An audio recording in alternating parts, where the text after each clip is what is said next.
Shalom Bapak Ibu Saudara. Haleluya, puji Tuhan. Bagaimana kabarnya Bapak Ibu? Boleh beri salam kiri kanannya, katakan, ayo kita bersuka cita hari ini. Buat Bapak Ibu, saudara-saudari yang ada di online, kami juga mengucapkan shalom, selamat beribadah. Mari sama-sama kita mau memberikan yang terbaik buat Tuhan hari ini. Baik. Biar tidak dingin ya Bapak Ibu. Demikian firman Tuhan dari 2 Korintus 3 ayat 18. Sekarang muka kita tidak ditutupi selubung dan kita memantulkan kecemerlangan Tuhan Yesus. Dan oleh sebab itu kita terus-menerus diubah menjadi seperti Dia. Makin lama kita makin menjadi cemerlang. Kecemerlangan itu dari Roh dan Roh itu adalah Tuhan. Bapak, terima kasih Tuhan buat semua karya-Mu dalam hidup kami. Terima kasih buat semua kebaikan-Mu Tuhan yang tidak pernah habis dalam hidup kami Bapak. Pagi hari ini Tuhan kami sama-sama mau merayakan kenaikan-Mu ke surga Bapak. Kami mau merayakan kemenangan-Mu Tuhan. Dalam nama Tuhan Yesus kami tabiskan ibadah ini. Haleluya. Amin.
To God.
Kami percaya Engkau bangkit dan hidup, menyelamatkan hidup kami Tuhan.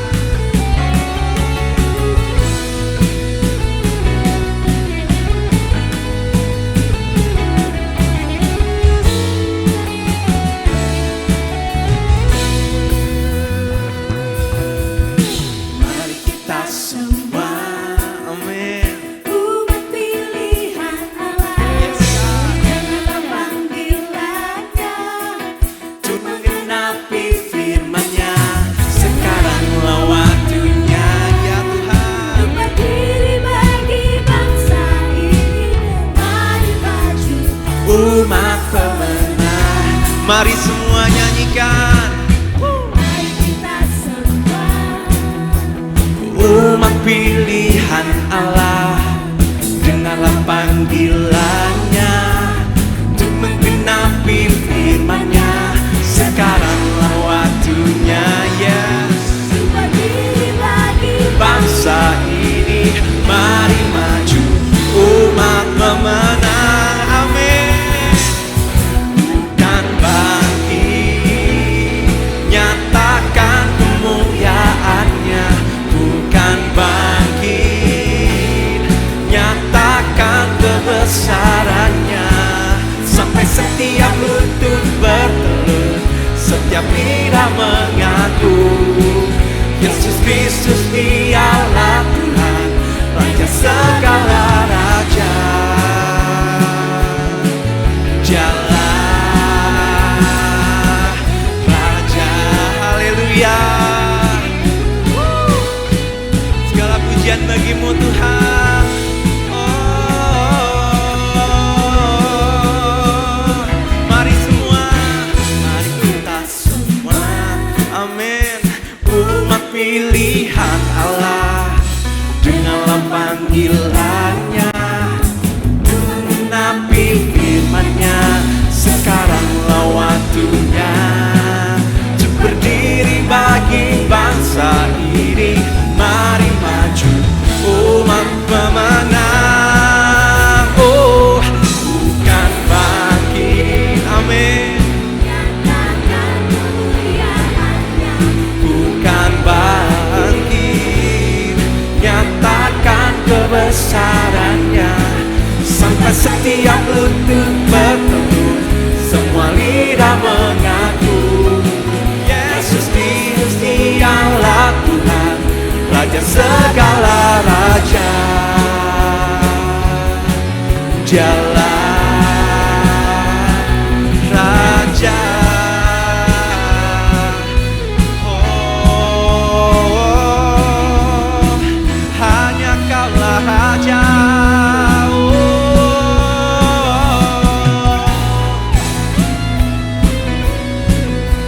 Kami kan bangkit Tuhan, sebab Kau yang telah bangkit untuk selamatkan kita.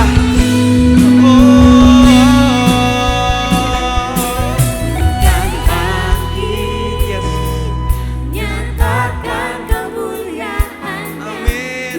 Bukan bangkit, nyatakan kebesaran-Nya. Sampai setiap lutut bertelut, semua lidah mengaku Yesus Kristus Dialah Tuhan, Raja segala raja. Dialah bukan bangkit, bukan bangkit, nyatakan kebesaran-Nya.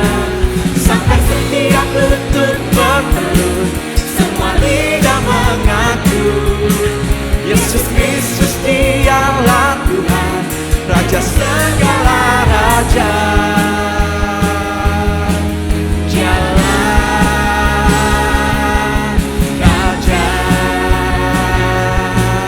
Dialah Raja, Dialah Raja. Haleluya, haleluya Tuhan Yesus, terima kasih Kau baik Tuhan. menyatakan kasih-Mu Tuhan sepanjang hidup kami. Terima kasih Tuhan.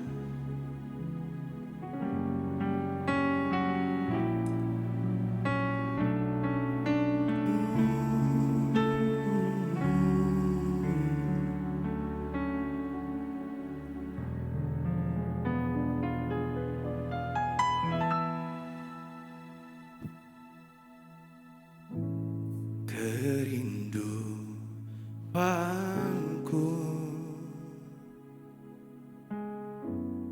datang padamu,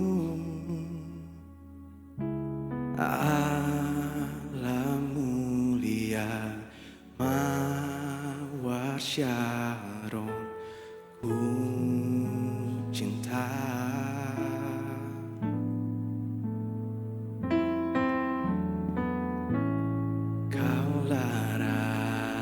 Rajaku dan sahabatku,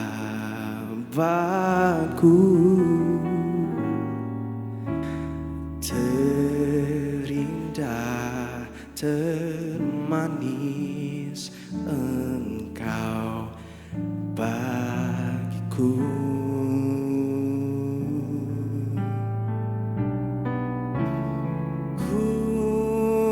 Sembah Kau dalam roh dan kebenaran,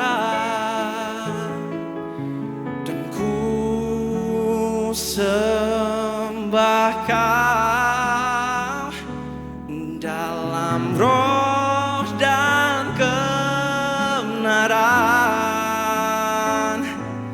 Tak seorang pun jua seperti Kau, Yesus.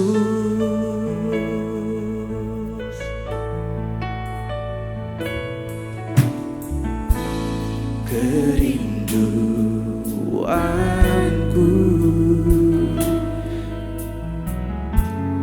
datang padamu,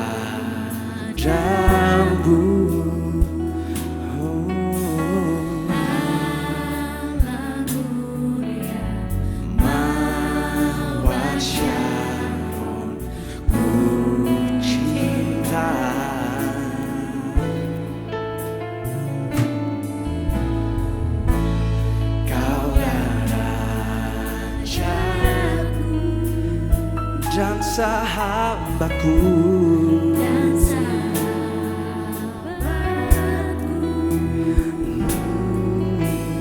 terindah termanis.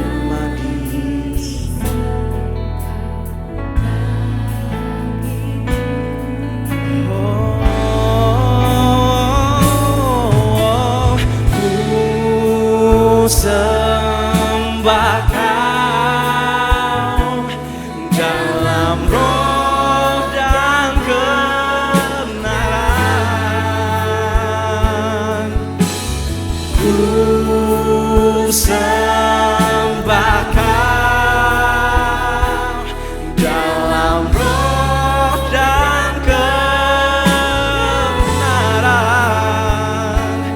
Tak seorang pun jua seperti Kau, Yesus.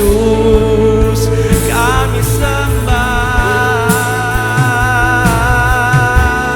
ku sembah Kau dalam roh dan kebenaran.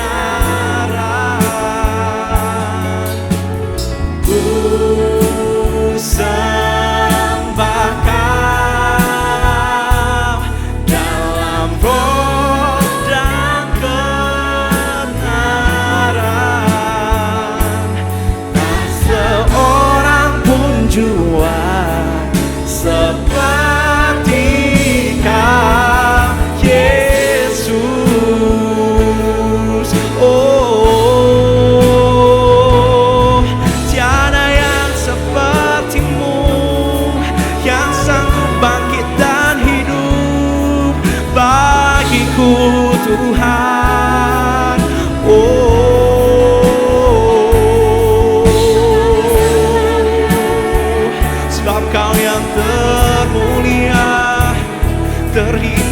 yang terjadi dalam hidupku, Yesus. Kau Allah yang Alfa dan Omega, sampai akhir hidupku ku mau berjalan bersamamu, Tuhan. Dan ku sembah namamu, Yesus.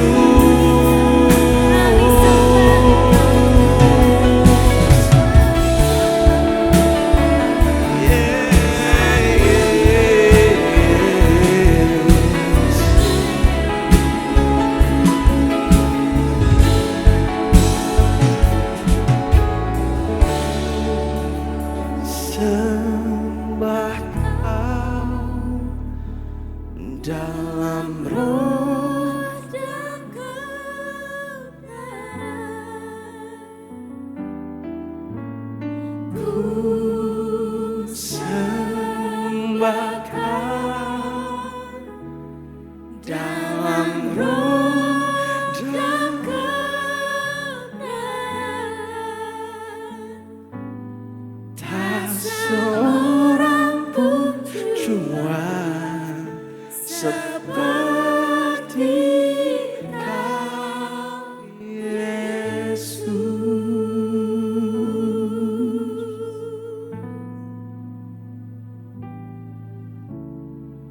Ku sembah Kau dalam roh dan kebenaran. Ku sembah Kau dalam roh,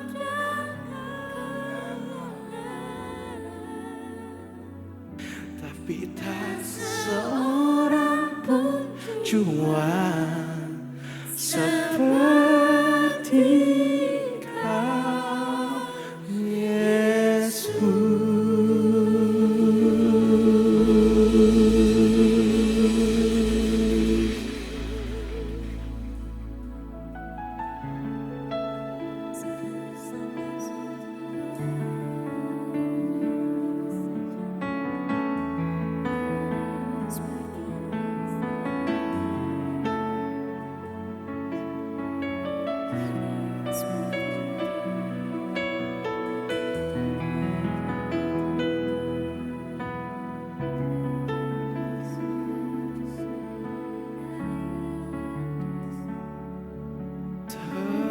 Terlalu manis untuk diingat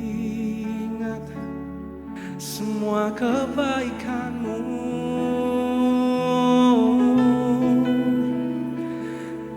dan darah pengorbanan-Mu yang mulia.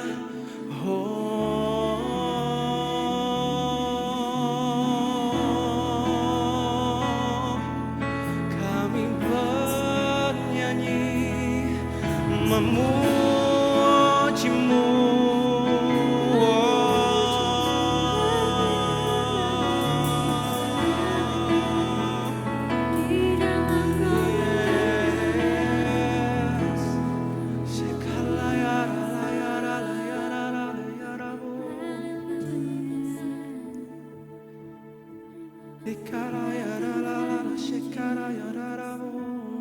Pujilah Tuhan, hai jiwaku, sembah Dia,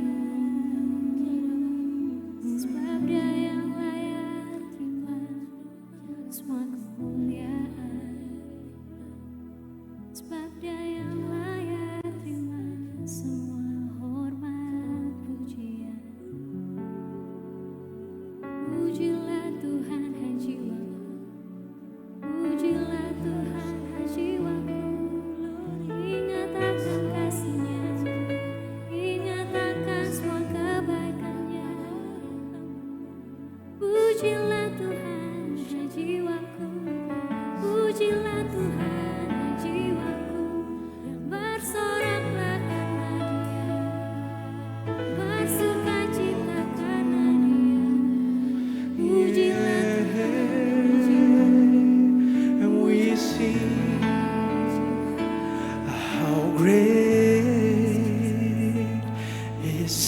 God, and we sing, how great is our God, and all will sing, how great is our God. Oh, how great is our God, and sing with me, how great Kau yang sanggup. Sing, kami bernyanyi, you are great, how great, how great, how great you are, how great is our God. Oh, sing with me, how great is our God, and all we see, hanya Kau Tuhan, is our God, how great, oh God,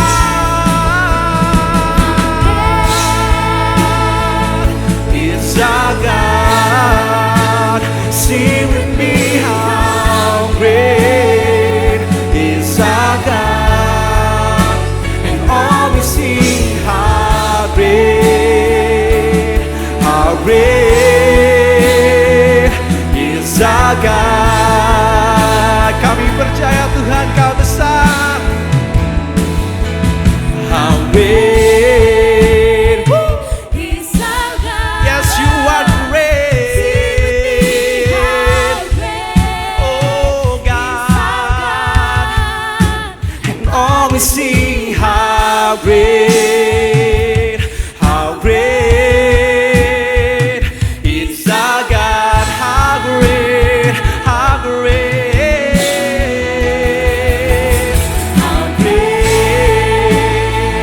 is our God. Sing with me, how great is our God, and all we sing, God, it's only for you, God, and all we sing, how great, and all we sing, how great,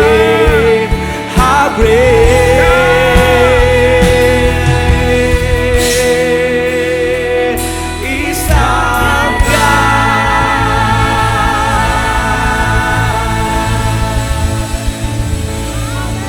Oh yes, yes, yes God, Mulialah Kau.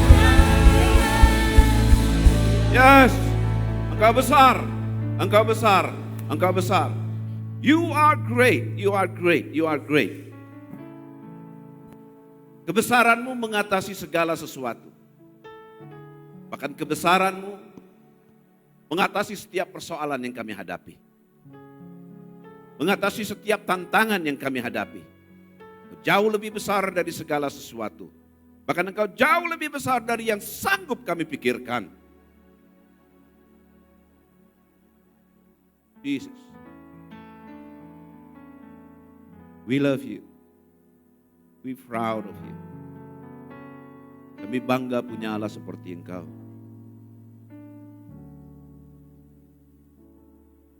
Allah yang gak pernah meninggalkan kami berjalan sendirian. Dalam kebesaran-Mu, di dalam keagungan-Mu. Engkau juga Allah yang selalu menyertai setiap jalan-jalan kami. Ketika kami menapaki langkah-langkah kehidupan ini, Engkau ada di sana bersama-sama dengan kami. Engkau tidak pernah meninggalkan kami sebagai yatim piatu. Tapi Engkau selalu hadir di dalam setiap fasa-fasa kehidupan kami. Kalau pagi hari ini Tuhan, kami merayakan kenaikan-Mu ke sorga. Biarlah Engkau berbicara kepada setiap kami dengan cara-Mu yang ajaib. Hamba-Mu terbatas, Tetapi Engkau Roh Kudus, Roh yang tidak bisa dibatasi oleh apapun juga.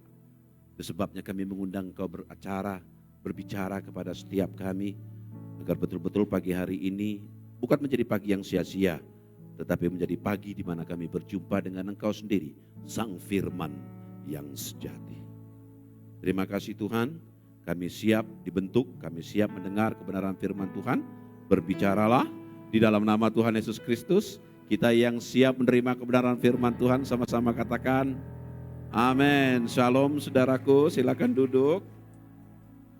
Selamat merayakan hari kenaikan Tuhan Yesus Kristus, dan dengan satu tema khusus yaitu power to transform. Ya, masih dalam purpose of power. Ya, God's power to transform. Dan 3 bulan ini season kita adalah power. Berbicara tentang power, kekuatan Tuhan. Ya, kekristenan itu menjadi unik karena kenapa? Karena satu-satunya sistem kepercayaan di mana Tuhan yang disembah mau tinggal diam di dalam diri umatnya. Saya ulangi, kekristenan menjadi unik karena satu-satunya sistem kepercayaan di mana Tuhan yang disembah bukan hanya Dia sebagai Tuhan yang transenden, sangat jauh, tetapi Dia juga Tuhan yang imanen, yang dekat dalam kehidupan manusia. Tuhan yang kita sembah di dalam Tuhan Yesus Kristus adalah Tuhan yang ingin berdekat-dekatan dengan kita. Dan mengawali apa yang ingin saya bagikan, saya ambil ayatnya dari Kisah Para Rasul 1 ayatnya yang ke-4 sampai ayatnya yang ke-9. Kisah Para Rasul 1 ayatnya yang ke-4 sampai ayatnya yang ke-9.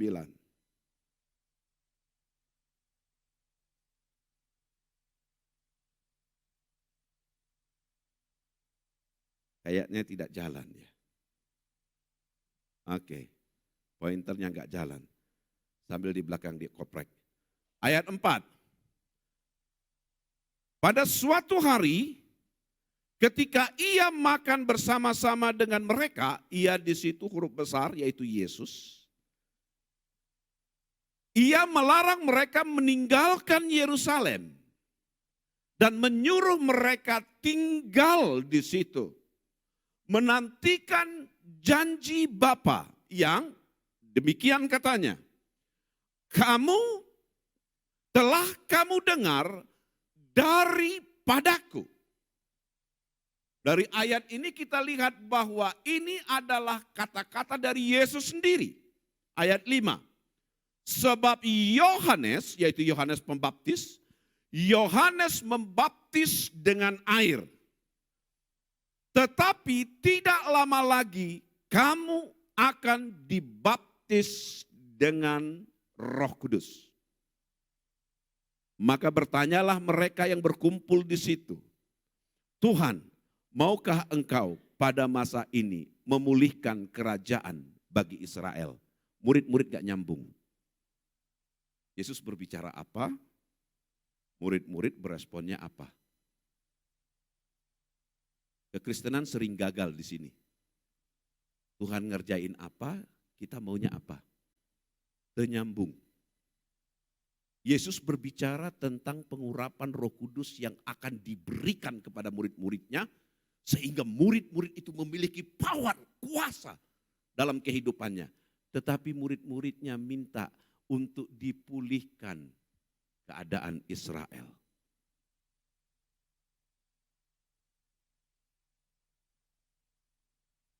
Thank you bro, Pak Edi. Ya, sama dengan pointer saya, gagal paham. Yesus inginnya memberikan kuasa yang jauh lebih besar. Yesus ingin mengangkat dan mempromosikan kita di jalan yang lebih baik. Tetapi kita ingin mengatur Tuhan dengan keinginan dan agenda kita sendiri. Kita lanjutkan. Kisah Para Rasul 1 ayatnya yang ke-7 saat ini. Ya, Jawab Yesus, engkau tidak perlu mengetahui masa dan waktu yang ditetapkan Bapa sendiri menurut kuasanya. Ayat 8, tetapi kamu akan menerima kuasa, dunamos, kalau Roh Kudus turun ke atas kamu. Dan kamu akan menjadi saksiku di Yerusalem dan di seluruh Yudea dan Samaria dan sampai ke ujung-ujung bumi. Sesudah ia mengatakan demikian, terangkatlah ia, disaksikan oleh mereka dan awan menutupnya dari pandangan mereka. Saat-saat terakhir sebelum Yesus terangkat ke sorga, Yesus memberi pesan bahwa mereka harus tinggal di Yerusalem dan Yesus menjanjikan mereka akan diurapi sama Roh Kudus.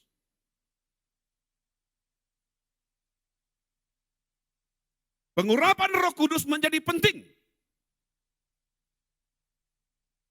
Karena dengan pengurapan Roh Kudus sebagai tanda bahwa kita adalah anak-anak Allah. Saya beri contoh. Kalau saya makan ke rumah makan Manado, keluar dari rumah makan Manado belum tentu saya jadi orang Manado. Kalau saya pergi ke rumah makan Batak, makan saksang, panggang, arsik dan seterusnya, tapi saya memang sudah orang Batak ya. Kalau saya pergi ke rumah makan Padang, makan rendang, makan cincang, makan pange, makan apa segala macam, tidak otomatis saya menjadi orang Padang. Listen to me. Kalau kau masuk ke gereja, tidak otomatis kau jadi anak Tuhan.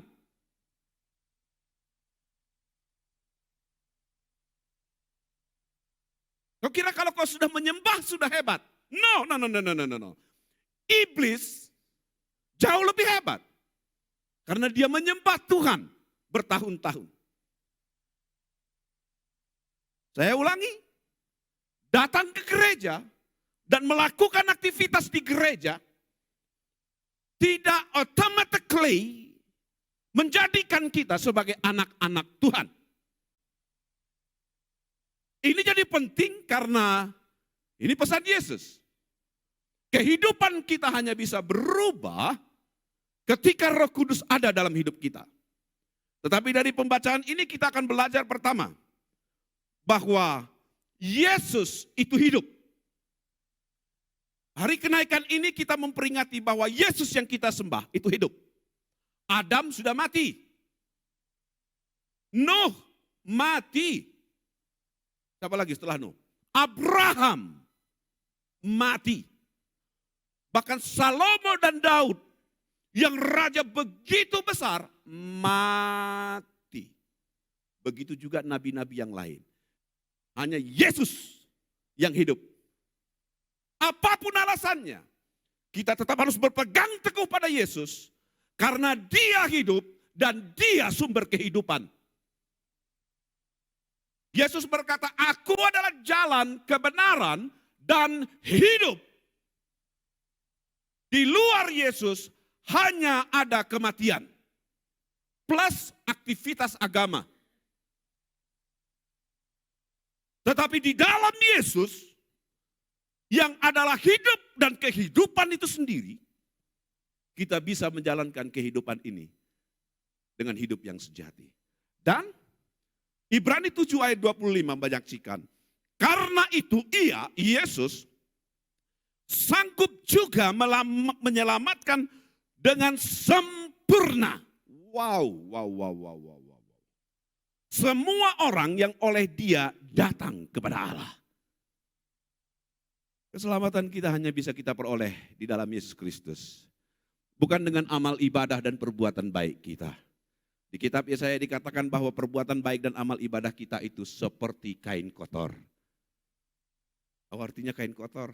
Maaf, kain kotor itu softtek. Amal ibadah kita, pelayanan kita, perbuatan baik kita di mata Tuhan itu softtek. Softtek yang sudah bekas pakai. Useless, menjijikkan. bahkan harus dibuang. Satu-satunya yang bisa menyelamatkan kita adalah Yesus yang hidup. Sebab ia hidup senantiasa untuk menjadi pengantara kita. Saat ini Yesus hidup dan dia bekerja. Jadi jangan ada yang merasa lonely, kesepian, sendiri, ditinggalkan. No, Yesusmu hidup. Dan dia berkuasa di sorga. Matanya senantiasa tertuju kepadamu, hatinya senantiasa terpaut dengan hidupmu. Kehendaknya adalah selalu bersama-sama dengan engkau. Itu Yesus yang kita sembah. Hari ini kita memperingati kenaikan Yesus ke sorga. Sebagai bukti bahwa dia hidup. Kita menyembah Allah yang hidup. Makna yang berikutnya kita lihat dari Yohanes 19 ayat 30. Yesus menyatakan, Yohanes 19 ayat 30. Sesudah Yesus meminum anggur asam itu, ia berkata, sudah selesai. Lalu ia menundukkan kepalanya dan menyerahkan nyawanya. Kalau Yesus enggak menyerahkan nyawanya, dia enggak akan pernah mati. Tapi demi menggenapi nubuatan perjanjian lama, maka dia harus menyerahkan nyawanya kepada Allah. Dan dia berkata sebelum dia menyerahkan nyawanya, sudah selesai. Semuanya sudah selesai. Termasuk masalah Anda. Apa masalahmu? Keuangan sudah selesai. Apa masalahmu? Kepahitan sudah selesai. Apa masalahmu? Masa depan sudah selesai. Apa masalahmu? Jodoh. Ges, ayak sudah selesai, kata Yesus. Jangan takut. Yesus yang kita sembah sudah menyelesaikan semua tanggung jawab, tugas, bahkan rencana, bahkan blueprint, bahkan grand design Allah untuk umat manusia. Dan dia berkata, sudah selesai. Dosa-dosa kita yang banyak sudah selesai. Dosa-dosa kita nggak bisa kita tutupi dengan perbuatan baik. Nggak bisa. Dosa itu harus dibayar. Ada orang bank di sini kan? Kalau ada orang hutang di bank, lantas tiba-tiba kita bilang sama orang bank, sorry ya, hutangnya nggak bisa dibayar. Aku salam saja, cium tangannya, manis banget. Hutangnya lunas nggak? Enggak, hutang harus dibayar. Sama dengan dosa. Dosa juga harus dibayar. Jadi dosa tidak bisa ditutupi. Dosa harus ditebus. Dosa harus dibayar. Dan kematian Yesus Kristus di kayu salib sudah menyelesaikan semua persoalan itu. Sudah selesai. Manusia yang tadinya terpisah dari Allah, upah dosa adalah maut. Arti kata maut di situ adalah terpisah dari Allah. Keterpisahan kita dari Allah lama-kelamaan akan membuat kita itu menjadi pribadi yang mati. Hidup tapi mati. Seperti kuburan di lamur putih tetapi di dalamnya kematian. Tanpa Yesus, keterpisahan kita dari Allah membuat kita lama-lama mati. Tetapi kematian Yesus Kristus di kayu salib, salah satunya yang dia selesaikan adalah rusaknya hubungan atau putusnya hubungan manusia dengan Allah. Dipulihkan dan itu sudah selesai. Sehingga saat ini kita bisa memanggil dia, ya Aba, ya Bapa. Apa masalahmu? Tidak ada masalahmu yang gak selesai. Semua sudah selesai. Yesus menyatakan bahwa pelayanannya di dunia ini sudah selesai. Dan yang berikutnya, makna penting dari kenaikan Tuhan Yesus Kristus. Yesus bukan berasal dari dunia ini. Yohanes 8 ayat 23. Yesus berkata, Lalu ia berkata kepada mereka, kamu berasal dari bawah, aku dari atas. Kamu dari dunia ini, aku bukan dari dunia ini. Yesus adalah Allah yang menjelma menjadi manusia. Kekristenan bukanlah agama yang menjadikan manusia sebagai Tuhannya. Tetapi kita percaya bahwa Tuhan menjelma menjadi manusia. Yesus itu bukan manusia yang dituhankan. Tetapi dia Tuhan yang menjelma menjadi manusia. Ada sistem kepercayaan yang mengatakan katanya orang Kristen menyembah Allah Bapa, Allah Ibu, Allah Anak. Kagak ada di Alkitab. Yang kita sembah itu Allah Bapa, Allah Putra, Allah Roh Kudus. Setuju saudaraku? Bukan manusia yang dijadikan Tuhan. Tidak ada kekristenan yang menjadikan Maria sebagai Tuhannya. Kekristenan bukan menjadikan manusia sebagai Tuhan. Tetapi kekristenan percaya bahwa Yesus adalah Tuhan yang menjelma menjadi manusia. Kenapa dia harus menjelma menjadi manusia? Karena yang mau diselamatkan manusia. Dan Yesus ingin memperkenalkan pribadi Allah yang maha besar, maha kudus, maha mulia, maha agung itu dalam bentuk yang paling sederhana, yaitu di dalam diri Yesus Kristus sebagai manusia. You can touch me, you can see me, you can hear me. Karena Allah yang kita sembah adalah Allah yang ingin dekat dalam kehidupan kita. Itu sebabnya Yesus itu bukanlah berasal dari dunia ini. Betul bahwa dia menjelma menjadi manusia. Dia meminjam rahim Maria.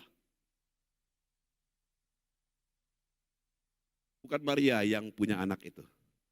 Dia hanya meminjam rahim Maria. Allah meminjam rahim Maria. Mengurapinya. Tempat di mana Yesus nanti akan dilahirkan. Sehingga ketika Tuhan Yesus sudah selesai semua misinya, dia harus kembali kepada eksistensinya semula. Karena dia bukan berasal dari dunia ini. Wahyu 17 ayat 14. Setelah semuanya selesai, Yesus kembali ke eksistensinya yang semula sebagai Raja di atas segala raja, Tuhan di atas segala Tuhan. Dan dia kembali menyatu dalam diri Allah. Karena Allah dan Yesus berada di dalam kesatuan. Sehingga ketika Yesus kembali ke sorga, dia kembali menyatu dengan Bapa di sorga. Wahyu 17 ayat 14. Mereka akan berperang melawan anak domba. Kerajaan dunia ini akan berperang melawan anak domba. Jangan kaget kalau kekristenan itu ditekan di sana sini. Dihalangi di sana sini. Difitnah di sana sini. Sudah diwahyukan. Kalau kehidupanmu susah, engkau dijegal karena engkau orang percaya. Sudah diwahyukan. Tetapi anak domba, A besar, D besar, melambangkan Yesus, akan mengalahkan mereka. Yesus tidak akan pernah tinggal diam. Dia akan turut bekerja dalam setiap persoalan kita. Karena ia adalah Tuhan di atas segala Tuhan dan Raja di atas segala Raja. Mereka bersama-sama dengan dia juga akan menang. Setiap kita berjalan bersama-sama dengan Yesus, kita pasti akan menang. Bukan dengan kekuatan kita, tetapi dengan kekuatan anak domba. Yaitu Yesus yang berkuasa atas segala sesuatu. Bahkan segala sesuatu yang ada di muka bumi ini diciptakan oleh dan melalui diri Yesus. Yaitu mereka yang terpanggil menjadi Kristen, anak-anak Tuhan, yang telah dipilih dari dunia ini, dari Indonesia dipilihin, termasuk kita yang hadir di sini, dan yang setia. Dibutuhkan kesetiaan. Saudaraku, kalau Yesus kembali kepada eksistensinya semula, saat ini dia memerintah di sorga. Kalau waktu Yesus hidup sebagai manusia, kehadirannya terbatas. Kalau dia hadir di Yerusalem, dia nggak bisa hadir di Garut. Dia hadir di Yerusalem, dia tidak bisa hadir di Jakarta. Tetapi ketika dia sudah kembali kepada eksistensinya yang semula, maka dia kembali menjadi pribadi yang omnipresent, maha hadir.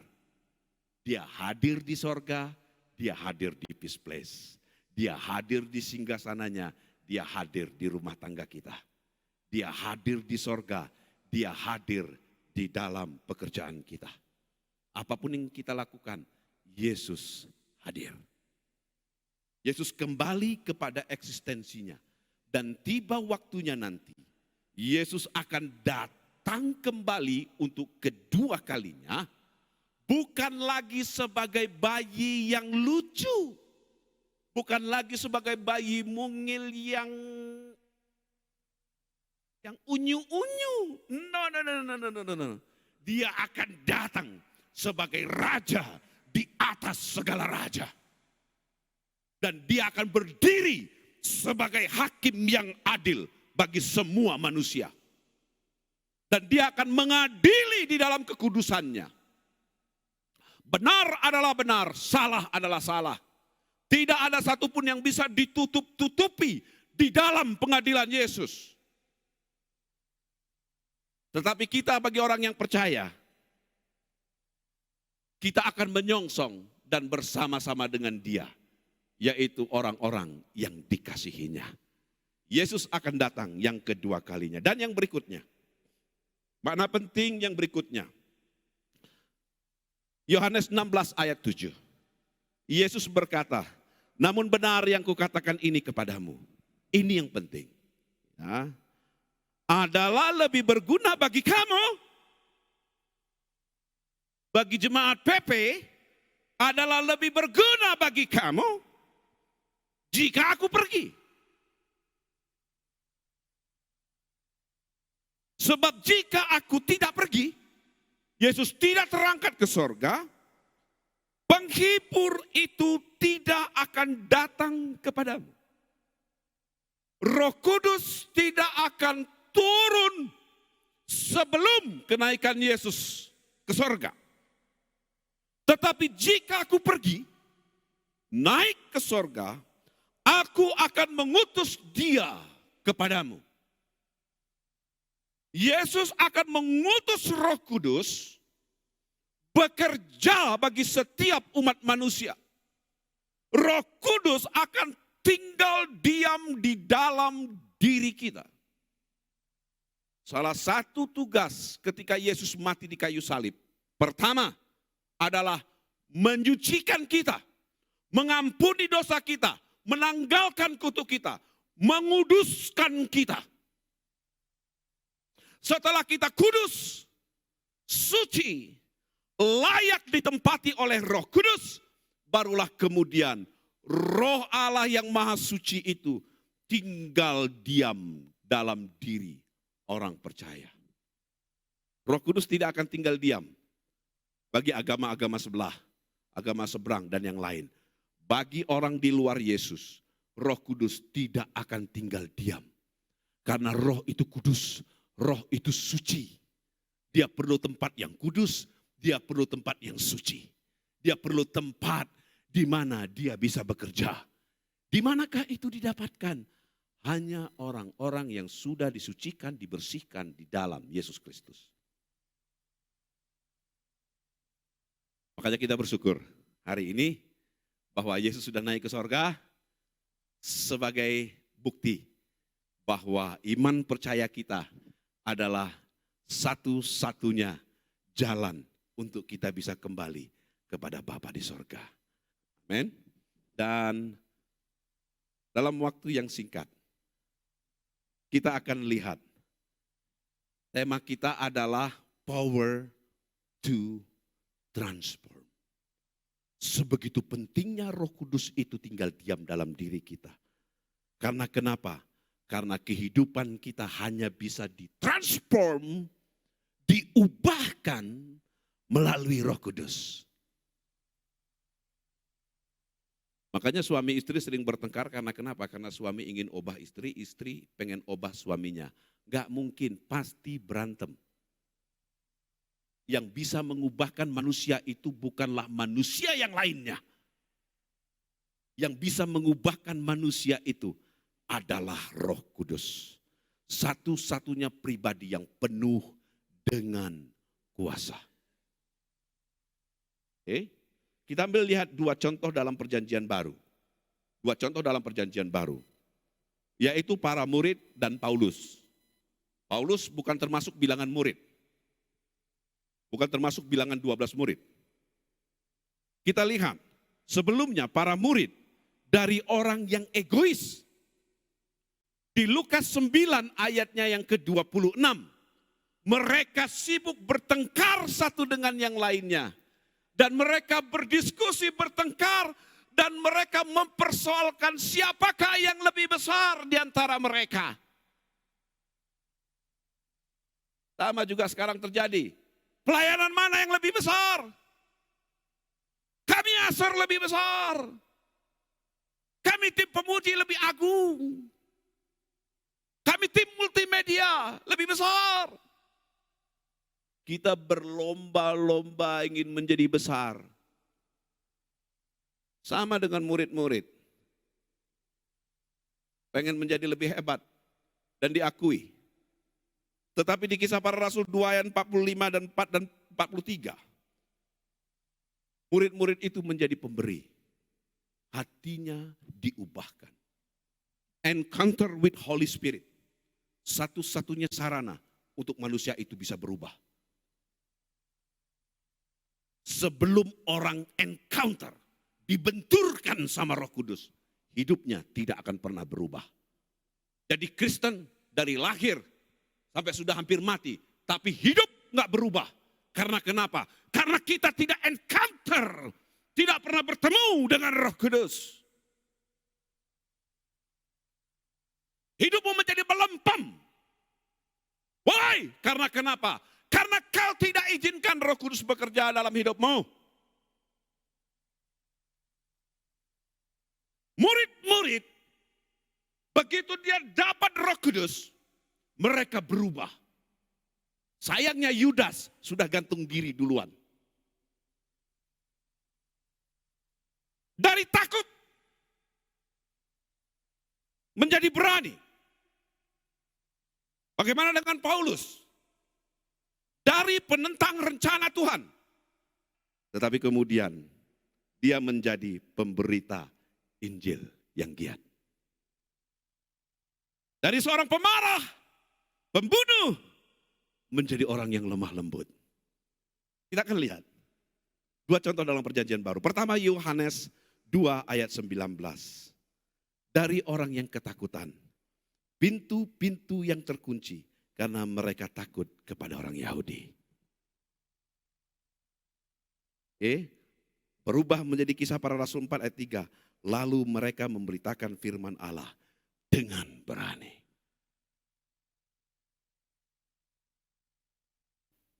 Banyak orang malu mengakui jadi orang Kristen. Sorry my brother, kalau kau malu mengakui identitasmu sebagai orang Kristen, Bapa di sorga juga malu mengakui kau sebagai anak. Dan ketika mati sok pede lagi. Ya, setelah mati nanti sok pede. Datang ke sorga. Begitu masuk ke sorga. Hai Yesus, apa kabar? Yesus bilang, siapa? Jemaat PP Tuhan, PP. Aku kan sering, aku melayani loh Tuhan sebagai Asher. Aku nggak kenal. Yesus, aku mengusir setan atas namamu loh. Pernah gitu? Tapi kok aku nggak kenal kau ya? Dan di ujungnya Yesus berkata, hanya kau pembuat kejahatan. Kalau kita malu, takut mengakui Yesus sebagai Tuhan kita, dan takut berdiri di dalam iman kekristenan kita, kita membutuhkan Roh Kudus hari ini. Kalau kau takut dengan masa depanmu, kau membutuhkan Roh Kudus hari ini. Hanya Roh Kudus yang berat, yang bisa mengubahkan orang yang takut menjadi orang yang berani di dalam Tuhan. Menyongsong masa depan dengan pengharapan yang penuh. Apapun kekhawatiranmu, apapun ketakutanmu, kau akan menjadi pribadi yang berani menjalani kehidupan ini. Ketika Roh Kudus engkau izinkan bekerja dalam kehidupanmu. Jangan takut akan apapun juga. Seperti murid-murid, kalau kita lihat ini gambar Thomas, gak percaya kalau Yesus sudah bangkit. Sama, orang Kristen itu belum tentu anak Tuhan. Sorry. Orang Kristen itu belum tentu anak Tuhan. Kau bisa saja jadi Kristen, bahkan lahir sudah jadi Kristen. Aku pun lahir sudah jadi orang Kristen. Mungkin begitu aku lahir dulu, bukan. Haleluya. Lahir sudah jadi Kristen. Tapi tidak automatically menjadikan aku sebagai anak-anak Allah. No. Kau menjadi Kristen bukan berarti kau anak-anak Allah.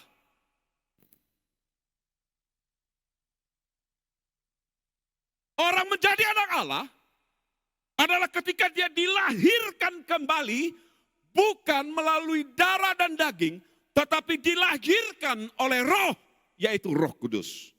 Kalau kau mengizinkan Roh Kudus bekerja dalam kehidupanmu, melahirkan kau kembali bukan dari darah dan daging, tetapi dari Roh Tuhan. Barulah pada saat itu, sorga akan menulis namamu di dalam kitab kehidupan. Bukan berarti kalau kita pakai jas ke gereja, lantas kita ditulis langsung di kitab kehidupan. No. Kita ditulis nama kita di dalam kitab kehidupan.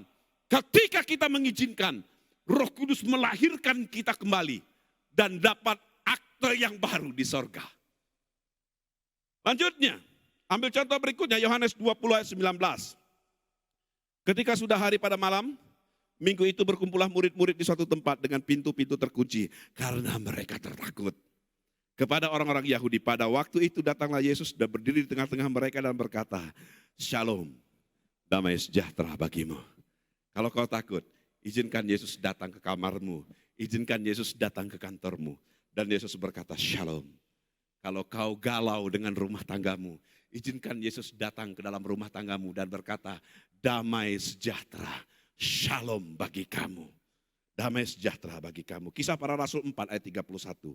Dan ketika mereka sedang berdoa, goyanglah tempat mereka berkumpul itu bukan karena gempa. Dan ketika mereka semua penuh dengan Roh Kudus, lalu mereka memberitakan firman Allah dengan berani.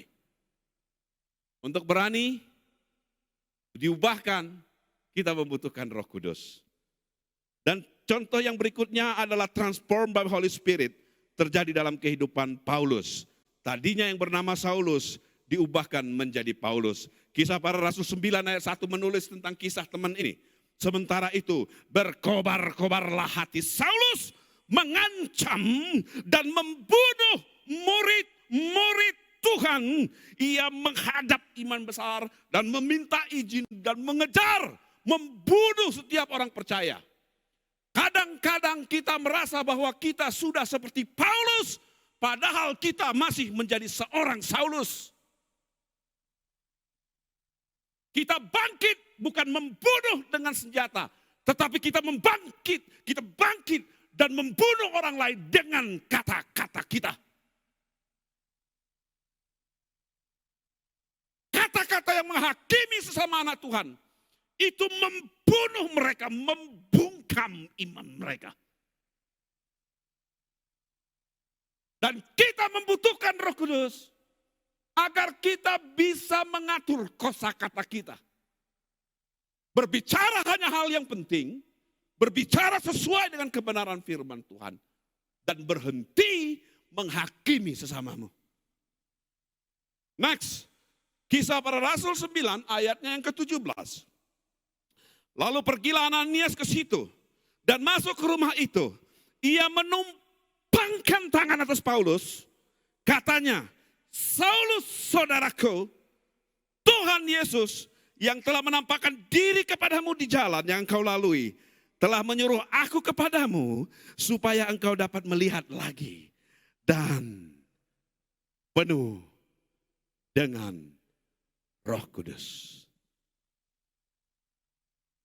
Penuh dengan Roh Kudus. Itu sangat penting. Tetapi yang kemudian adalah kita harus memberi respons yang benar, memberi respons yang tepat atas pekerjaan Roh Kudus dalam kehidupan kita. Banyak orang Kristen sudah cukup senang menjadi Pentakosta, sudah senang menjadi karismatik, sekedar bisa bilang berdoa kuralaba. Ya, entah artinya apa enggak jelas.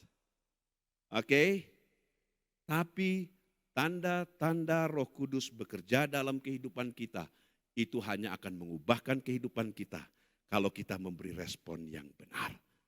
Dan yang berikutnya, transform to be transformer. Berubah untuk menjadi pembawa perubahan. Matius 4 ayat yang ke-19. Yesus berkata kepada mereka, marilah, ikutlah aku, dan kamu akan kujadikan penjala manusia. Dari mengejar dunia, sekarang kita mengejar perkenanan Tuhan. Dari penjala ikan menjadi penjala manusia. Thomas Spurgeon di dalam buku tafsirnya mengatakan bahwa from fisherman to fisher of men, from fisherman to fisher of men, dari penjala ikan fisherman menjadi fisher of men, menjadi penjala manusia. Bagaimanakah Kristus mengubah orang-orang ini? Dari nelayan menjadi penjala manusia. Pertama, Yesus memanggil mereka. Semua yang hadir di sini, tanpa terkecuali, sudah dipanggil Tuhan. Kalian hadir di sini, ini adalah untuk memenuhi undangan Tuhan, bukan undangan manusia. Kalian terpanggil menjadi orang percaya. Sudah terpanggil. Ayat 2. Setelah terpanggil, dia membentuk mereka dan mendorong mereka dan melatih mereka bagaimana dengan ajaran, tetapi terutama, melatih mereka dengan ajaran. Kata bagaimananya nggak ada di situ ya. Itu melompat ya. Dengan ajaran, tetapi terutama dengan teladan. Yesus mengubah itu dengan teladan. Bukan dengan kata-kata. Makanya Yesus kata-katanya sangat sederhana. Sangat simpel. Bahkan pakai perumpamaan-perumpamaan. Tetapi contoh hidupnya jauh lebih mempengaruhi kehidupan murid-murid itu. Dan yang berikutnya, dia mengutus rohnya. Membantu mereka dengan setia dalam pekerjaan menjala manusia. Jadi kita akan menjadi transformer, pengubah bagi keluarga kita, mengubahkan lingkungan kerja kita, mengubahkan keluarga kita semuanya, dan menjadi berkat bagi banyak orang hanya dengan bantuan Roh Kudus. Bahkan Paulus di Kisah Para Rasul 13 ayat yang ke-13, Lalu Paulus dan kawan-kawannya meninggalkan Pafos dan berlayar ke Perga, ke Pamfilia, tetapi Yohanes meninggalkan mereka lalu kembali ke Yerusalem. Saulus yang tadinya menjadi penentang orang-orang percaya, bahkan dia menjadi pemberita Injil yang militan. Dan yang berikutnya, ini poin ketiga saudara ya, transform to glorify God. Kita diubahkan bukan untuk kepentingan kita, tetapi untuk kepentingan Tuhan. Filipi 1 ayat 10-11. Sehingga kamu dapat memilih apa yang baik. Wow. Supaya kamu suci dan tak bercacat menjelang hari Kristus. Penuh dengan buah kebenaran yang dikerjakan oleh Yesus Kristus untuk memuliakan dan memuji Allah. God bless. Udah selesai.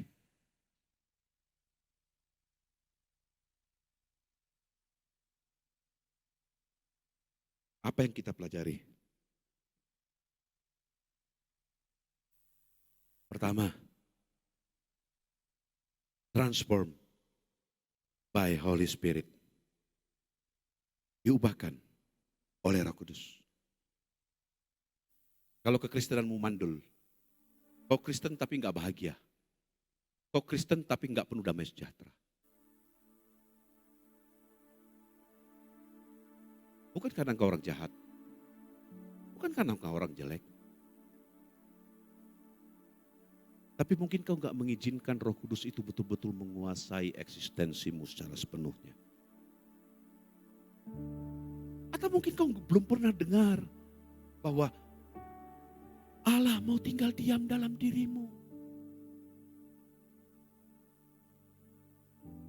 Yesus mati di kayu salib bukan cuma sekedar tebus dosamu agar kau masuk surga.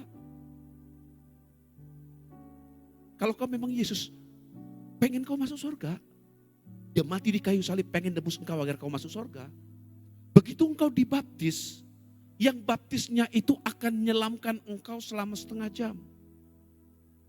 Aku baptis engkau dalam nama Tuhan Yesus Kristus. Begitu dibaptis dia akan doa bahasa roh dulu. Terus puji-pujian 3 lagu. Sampai ke surga tuh orang.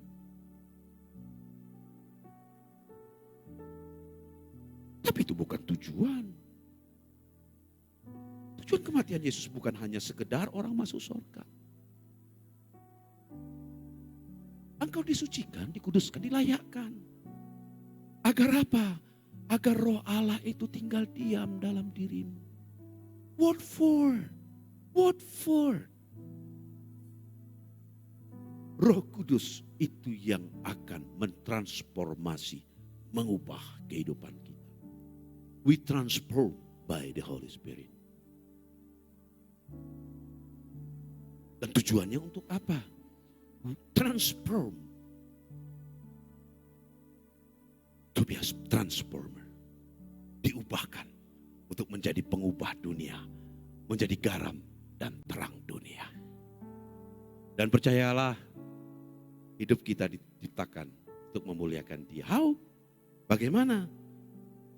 We transform to glorify God. Orang dunia akan melihat perubahan dalam diri kita. Saya undang kita bangkit berdiri.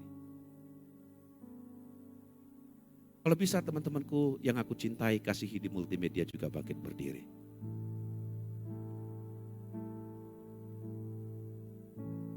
Kita tundukkan kepala. Tutup matamu. Gas, enggak usah cilang-cilang.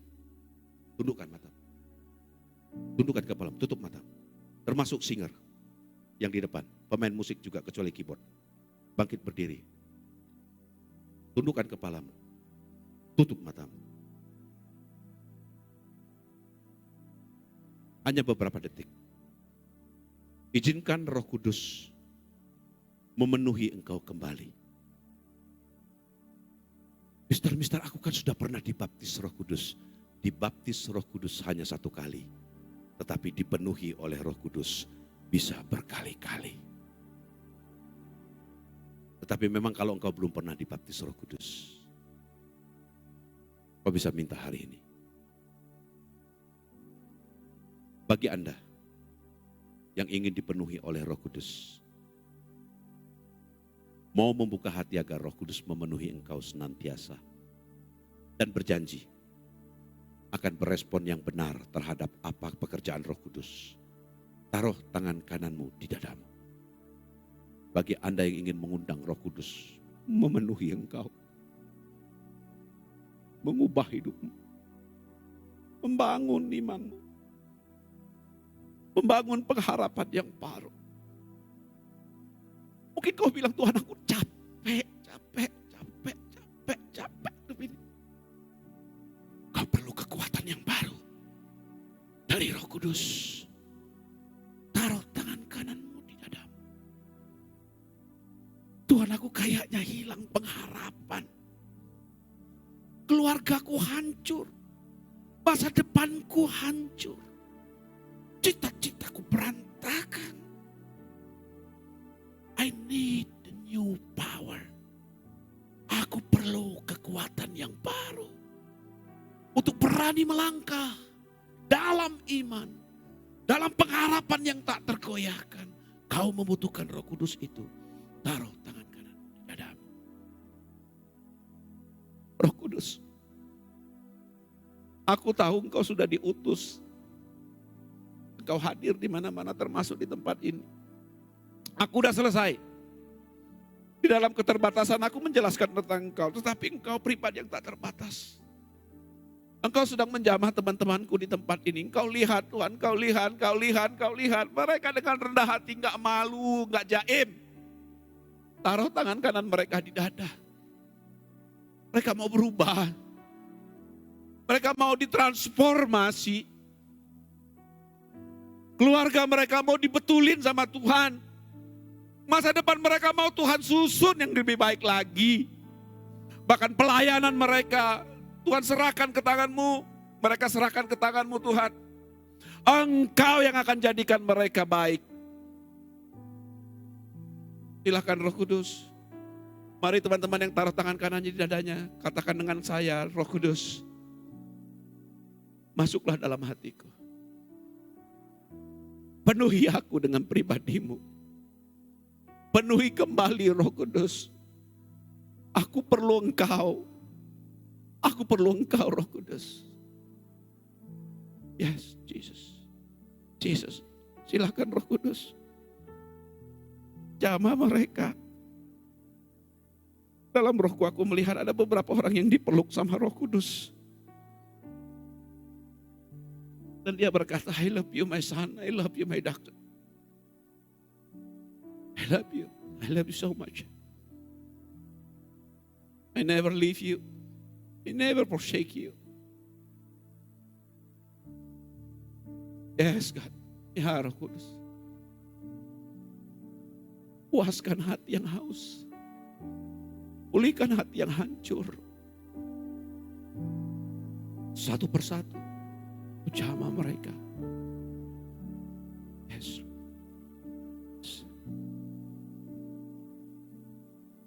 Terima kasih Tuhan.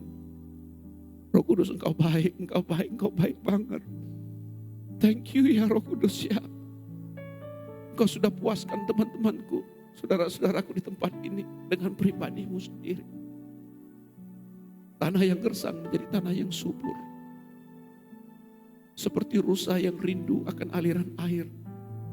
Demikianlah juga teman-temanku di tempat ini, penuhi mereka dengan pribadimu sendiri. Terima kasih Roh Kudus. Di dalam nama Tuhan Yesus Kristus sama-sama kita katakan. Silakan duduk saudaraku. Amin, haleluya. Terima kasih Pastor Nermal. Baik jemaat Tuhan, saya yakin dan percaya bahwa firman Tuhan yang telah disampaikan telah menjadi berkat bagi kita semua. Boleh dong bagi jemaat Tuhan yang merasakan dan juga kasih atas Roh Kudus, boleh angkat tangan semuanya. Haleluya, puji Tuhan. Saya yakin percaya bahwa firman Tuhan yang telah disampaikan tadi dan juga kasih dari Roh Kudus memenuhi kita semua. Dan sebentar kita juga akan bersama-sama memberikan persembahan Anda akan dibantu oleh para tim Asher untuk sesi persembahan, atau mungkin juga Anda dapat memberikan persembahan melalui QR Code dan juga nomor rekening yang akan ditampilkan di layar di depan. Sebelum itu mari kita sama-sama bersatu dalam doa. Bapa, terima kasih Tuhan, terima kasih atas kasih, berkat dan penyertaan yang selalu setia Bapa. Dan sebentar kami akan bersama-sama memberikan persembahan untuk-Mu. Biarlah persembahan ini dapat memuliakan Engkau, dapat menyenangkan hati-Mu Tuhan. Kami serahkan semuanya ke dalam tangan-Mu. Di dalam nama-Mu kami berdoa dan mengucap syukur. Haleluya. Amin. Selamat memberi.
Bagiku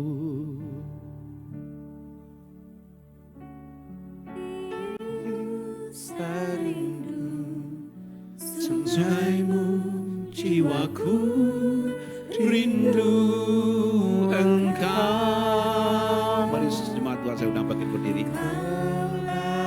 Tuhan, hasrat hatiku rindu menyembahmu.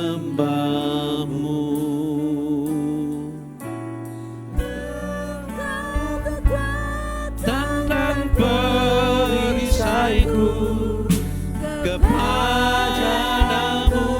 rohku berserah.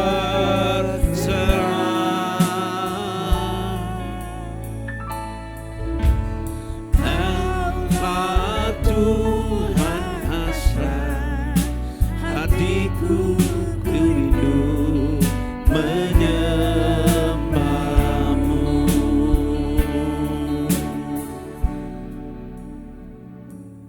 Biar hati kami selalu rindu menyembah-Mu Tuhan.